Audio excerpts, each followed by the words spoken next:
Whether you agree or disagree with Plato, it is undeniable that his work shaped philosophy, being the oldest surviving philosophical writings in use today. Plato, 427 to 347 BC, was born in Athens, and was son to Ariston and Perictone.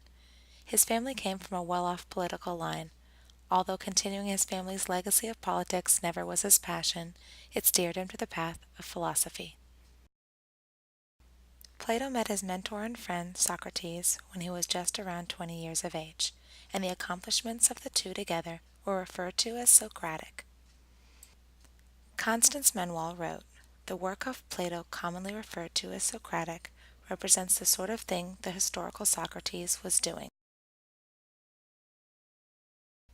Socrates became unpopular due to his love to debate and dominate conversations. When Socrates grew to be severely disliked for corrupting the youth, he was executed. The death of his teacher sent Plato off to explore parts of the world, with the hope to be distracted from his newfound disgust in politics.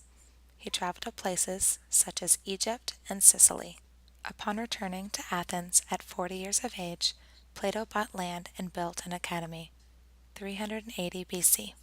It accumulated great minds, including a student by the name of Aristotle. His works were later summed up into three stages: early, middle, and late. The early stage was inspired by Socrates, and his late consisted of his last years of written work. His middle dialogues produced one of his greatest, the Republic. It was based on the perfect polis, a brand new humanity.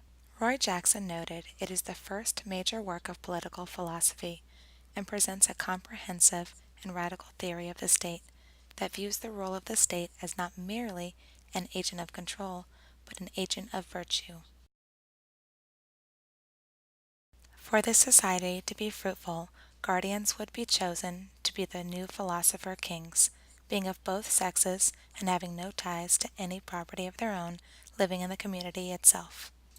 Society would then be split into classes: the rulers, the auxiliaries, or the military, and the money makers.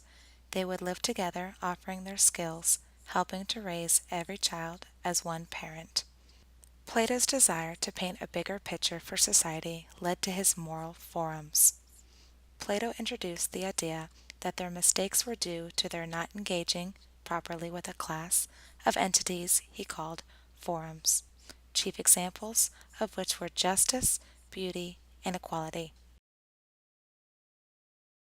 His descriptive images created in The Ship of State to the analogy of the cave from the Republic are still current to this day. Gloria Firo quotes the analogy of the cave, where it points out that some only see one way because that is all they know, such as the characters that lived all their lives shackled, unable to move, only knowing what was in front of them. Some of Plato's works on immortality are criticized. Dorothea Fried writes about Plato's claim that the soul always carried life with it, hinting that always might not have been the perfect word choice, as the term is debatable.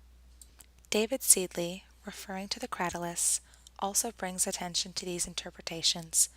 Of course, we all know that we should not read Platonic dialogues so selectively. Plato had high moral views to better shape society, and although some is outdated, much of it is still very current. After all, having good morals to live and stand by is not a bad thing.